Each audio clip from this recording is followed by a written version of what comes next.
other high-end retailers like Neiman Marcus or whatnot, they know that those guys are operating in 70 to 80 markets, and Resto is targeting similar markets, so they cannot really add new markets at this point. The strategy is really to convert into those larger stores. And the larger stores, the math they gave me is that lead to about a 2 times sales lift. So $2.5 billion in sales, at this stage, going to 4 to 5, that would almost mean they need to hit the high end of the target, they need to double their sales. And I'm just wondering how many, because if you would tell me no, that maybe only 80% of these stores can absorb a large gallery, then I would just start wondering how else they can get to that 4 to 5 billion. So have you kind of thought about that? In that sense, we know that there's only 47 more stores that they can convert. The rest have already, so they have converted. Well, and it's 15. I think you're asking the most important question,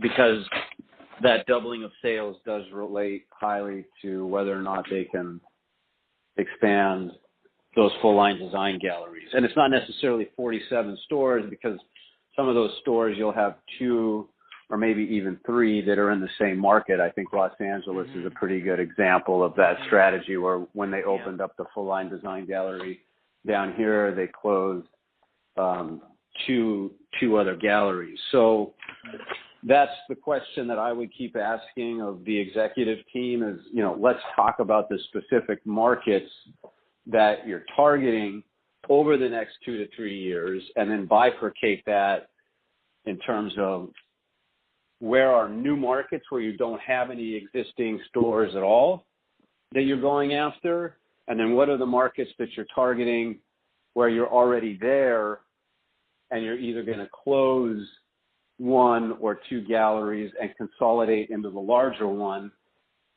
and how many of those are there? I think that's really key for growth, are the number of these galleries that they're going to be opening over whatever investable period you're looking at.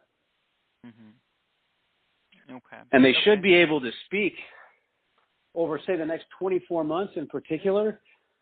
They should be able to tell you with a high degree of certainty what those are going to be, because the development's it takes a fair amount of time to put these deals together.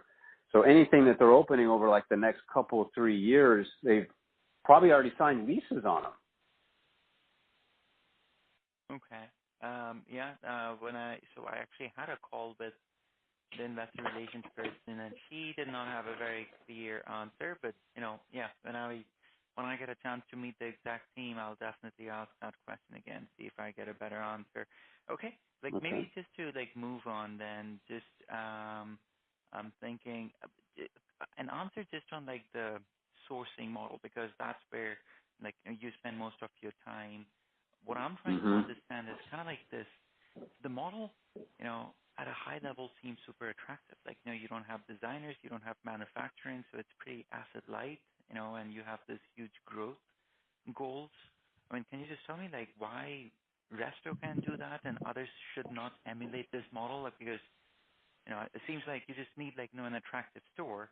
And if you have these attractive stores, and if you are able to source all this attractive inventory, then you should be able to sell and just become another restoration hardware. But we really haven't seen anyone else being able to do that. So what is the moat in this model that has helped Resto get this large? Yeah, that's good language. I would agree with you. I would call it a moat. When I joined the organization, that was one of the parts of the business model that was most appealing to me, coming from a background where I had companies like Home Depot and Lowe's and others as customers, where they truly felt that vendors were replaceable, and they would literally line up 2 or 3 vendors for the same product in hotel rooms right next to each other, lowest common denominator, beat them up on price because they viewed pretty much everything they sold as a commodity. At RH, they outsource product development, and I think that has a number of benefits. I mean, number one,